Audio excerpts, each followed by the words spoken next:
Stories that are untold, underreported, and all-out inspirational. Carey Pena reports. Hi, everyone. I'm Carey Pena. Thank you so much for listening to Carey Pena Reports on iTunes and on Stitcher. And for watching us, you can always subscribe to our shows on InspiredMedia360.com. You can see our feeds on Facebook at Carey Pena and on YouTube. I know a lot of you will be able to relate with our guest today. This show is all about how to live your life with purpose and really figuring out the steps that will lead you in that direction. Jessica Starr is with us today. Hi, Jessica. Hi. She is the founder of MusEffect, and you have overcome quite a bit to get where you are today. I'm really excited to share your story with everyone. Tell me a little bit about your background. Absolutely. Well, first of all, thank you so much for having me. I'm really excited to be here. Yes, it's great to have you here. Thank you. Yes, I think as a young dancer, I had a very typical background, dancing since I was, 4 years old. And when you're younger, your goals are, to get on the competition stage, to win the awards, the trophies, get the prime solo spot on stage and really achieve some of that. And for me, I was always the most passionate dancer in the room. I did not have, the best technique, the most flexible legs, not the best turns. And so oftentimes I was definitely overlooked and not given those awards or those trophies. But I will be honest, I got the best spirit award and the good facials award and the good leadership award. Because what is a good facial award? When you're little, they teach you to do facials and okay. Ooh, ah, and wink and all that stuff. I've let that go since, but but I just, because my true passion and my love for dance was always just so contagious to everyone around me. So, I loved it so much, and I really, truthfully, never, it didn't bother me to be the worst dancer in the room because I was always ready to work. Now, you went to U of A, right? I did go to U of A, yes. And you kind of redefined dance at U of A. I understand that you not a typical ballerina, so did you? Absolutely. You got the hip hop thing going on there? Yeah. So for anybody that knows the U of A program, it's I think top 5 in the U.S. right now. It's very accredited. But they definitely take the size 2 ballet bodies with dancers who are mostly focused in a ballet realm with maybe a little bit of jazz or modern, and it's a beautiful program. They do a great job, but I definitely did not fit in. So here I come, bumbling in, a graduating senior. I was like, yeah, I'm excited. They're gonna love me, and nope, did not get accepted. I was taking the Friday 8 a.m. ballet 101 with the football players, just playing my life away, and trying to continue to find other outlets to really perform and dance. I had so much in me in terms of creativity and wanting to get on that stage and spread my love for movement. So because I wasn't given an opportunity through the dance department at that time, I decided, I'm going to go start my own thing. So I actually started U of A's first hip hop team called Cat Crew. And I will be honest with you, there was a lot of skeptical people in my life saying, you're a freshman, no one's going to come audition, no one's going to be interested in joining and following you. And I said, watch me. So you've gone on to create something really spectacular. And that's where the purpose-driven part of this comes in. And we're going to talk about that in a moment because you're getting a lot of national attention. But I want to talk a little bit more about your backstory and how you got there. So you created a dance company. So obviously dance worked out for you. Yeah, absolutely. You created a dance company called Muse. And you were finding great success. Yes. Tell me at that point where you kind of like, aha, yeah, I'm making it. Definitely. Well, through my success in Los Angeles, I found that there was a void for a particular sort of teaching method where people are really looking for dancers who are, again, just like I was when I was younger, passionate, inspired, wanting to grow and learn. So I started a workshop company called Muse Dance Company. That was about 13, 14 years ago, where I took some of, my friends in the industry who were working in the music videos and the movies and the commercials, and we traveled literally around the globe teaching workshops and master classes.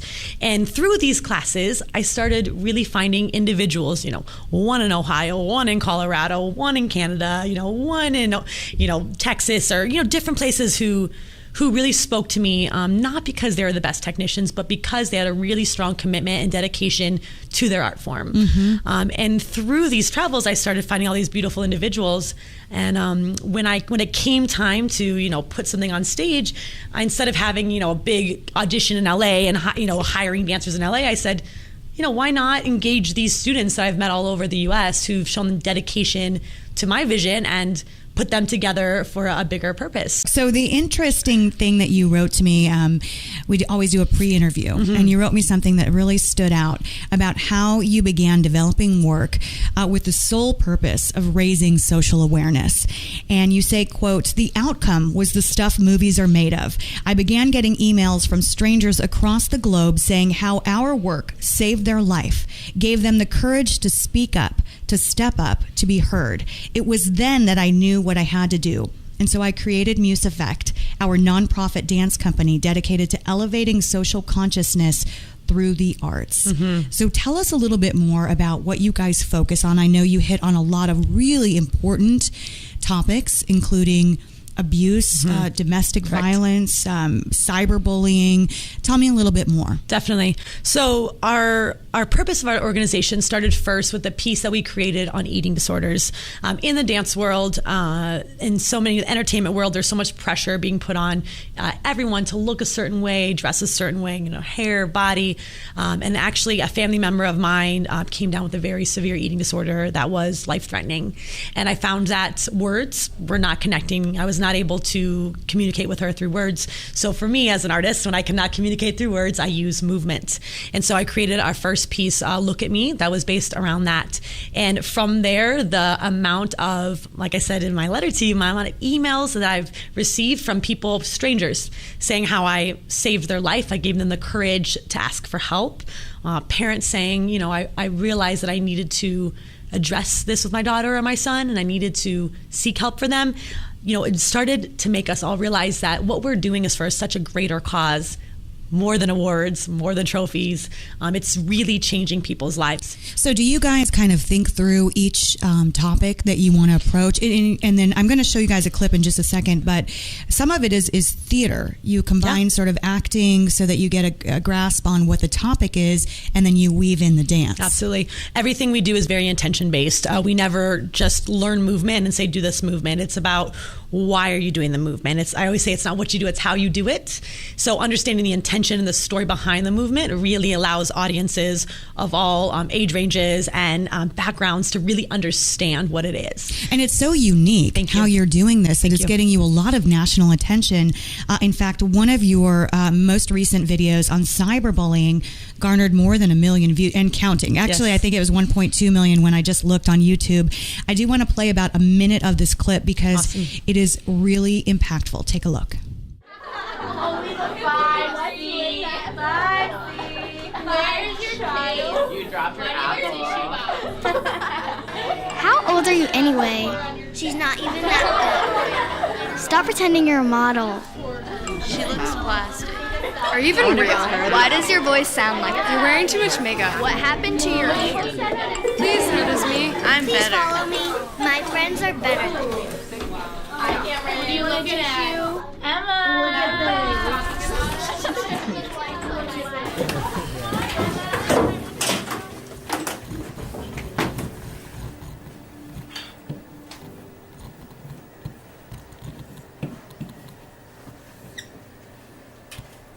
953,721. 953,721. 953,720. One time. I can remember only having my close family, maybe 2 or 3 friends that didn't know me well. But I can't remember when being popular was the same as being mean. So that is indicative of the kind of work you're doing. Absolutely, yes. So when you think through that sketch, tell me what goes into it. Absolutely. Well, that was inspired, like many of my pieces, by a true life story of a young girl who is, Insta famous. She's very big on social media. And her mother came and spoke to me about how difficult it was for her to get past a lot of the cyberbullying that was going on in her life. So we use that as her real life inspiration. I sat down with her, I talked to her, and used that as a platform to create this piece. I've reported so much on cyberbullying, sadly. And I will tell you that even just that shook me up watching the beginning of your piece there. Yeah. It's so sad because you want to think that that's so exaggerated, but it's really not. Well, and the biggest challenge, I believe, with all of our social issues, but particularly cyberbullying, is no one understands how to stop it. And for me, silence is the killer. If we're not talking about it, then it's happening. If you're not talking to your friends, if you're not talking to your son or daughter or your students or your teachers about it, then you're silent, and then you are keeping it to yourself and you feel alone. So the best thing we can do is to just have it out in the open and discuss it. Because what you realize is when you admit that you've been cyberbullied or that you've been a bully, and then you ask around the room who else, the hands will go up. Because the truth is, it's something we're all dealing with. So I believe if we just start the conversation and discuss the whys, the hows to how to improve the situation, then it doesn't make people feel isolated and alone, and it makes them feel like they can move past it. What are some of the other topics that you've covered that have really hit you in the heart? Absolutely. Different mental illness is a big thing, and depression. Again, going back to social media, I believe social media is such a big prevalent part of a lot of teenagers' lives, but it's actually setting a lot of early onset depression in younger children. Looking at who has better cars, better hair, better vacations, who has more likes on their post, and people are really saying, am I good enough? Am I worthy enough by the amount of likes they're getting? And so it's really taking a toll on the emotional state of a lot of young teenagers and young adults. And so depression, if it's clinically in you, if it's biologically in you, it starts coming out at an earlier age than it would. And when you're that young, sometimes it's really hard to understand, how do I move forward? Again, but if we start talking about mental illness, what it is, how it feels, you can look around the room and see, 5, 10 more people who are going through the same thing as you. And all of a sudden you have a really beautiful support system in place. What has this been like for you, putting your talent to work in this way? Because I think this is really important. So many people out there, I think, limit themselves sometimes. There's something that we all have in us that we feel so passionate about. Mine is journalism. And I just want to get those stories out there. And you are a talented dancer. You could have run this successful dance company and made money and done all, but something was tugging on you. So how important is it to put those pieces together and really just go for it? How does that make you feel? Definitely in the beginning, and even now it's scary because I'm doing something out of the norm. I'm doing something that's a different path than anybody else has ever taken. Welcome to my world. I know, go girl. A lot of people ask me, what are you modeling your career after? What are you modeling your company after? And I say, no one. They're like, what do you mean no one? No, because I'm creating my own path. There is nothing out there that is doing this. Choreographers will pick and choose this topic, but we are dedicated to this one mission. So it definitely is scary to be vulnerable and put it out there and take those risks and take those chances. But, one person, like I had a really beautiful interaction with a young gentleman today who I know that his life will be forever changed by seeing our work today. And for me, that's enough. He stood up. You were giving a seminar. Mm-hmm. He was a high school student, yes, right? He was. Stood up and in front of the entire auditorium, talked about how he's abused. Right. He talked about how a lot of times, he uses his comedy and his smiles and, to really cover up some of the hardships that he goes through. But the really beautiful thing is by him admitting that he also has troubles at home, it really allowed for a lot of other people to feel that they're able to connect and, build a community of support around him that wasn't there before. So seeing those individuals and seeing that it does actually change lives, to me, makes all of the fear and the vulnerability that I feel completely worth it. What is the next step? I mean, where do you want to get placement? Where do you want people to see your work? I know you're doing amazing. You're burning it up on social, and you've gotten written up by some of my favorites, BuzzFeed, Upworthy, and HuffPo. So that's tremendous. What's next? Well, right now, we are actually currently in Phoenix here doing our first leg of our tour, The Divine Direction. So it's taking all the social issues that we work with, as well as different life-changing pivotal moments, and putting together in a 2-hour stage show. So we are starting here in Phoenix tonight and actually tomorrow, December 10th.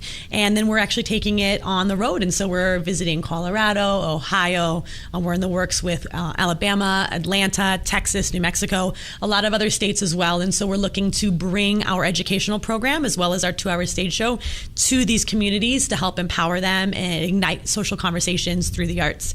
So that's a really beautiful next step for us, to be able to connect into communities outside of our own. To those people who are told that they can't do things, how do you what's your advice to face down those fears? Mm-hmm. I think it's really important for us to look within ourselves and to really love ourselves and believe in ourselves enough to go out and take those chances and take those risks. Because at the end of the day, only we know what we're capable of. And it's important that everyone, spends every day on this earth really finding their purpose and their intention in this world and really living, full out. Well, girl, needless to say, I love everything that you are doing. Thank you. Your great PR firm, Evolve, wrote me an email about it, and I said, send me a little more about her backstory. And then I'm like, they're in, for sure. Book them on my show. It is such a pleasure. Where can people find you? Yes, we have our website. It's MusEffect.org. And we're also all over social media. Again, MusEffect, MusEffect. Twitter, Facebook, Instagram, you name it, we're there. And we're always looking to connect and build relationships with people who have similar missions as ourselves. Making a difference. Yes. Thank you so much. Thank you. And thanks to all of you for listening and for watching. You can find us online always at inspiredmedia360.com. We always love to hear your thoughts and your feedback. Today's show produced and engineered by Shannon Hernandez, brought to you by Inspired Media 360. Until next time, stay inspired.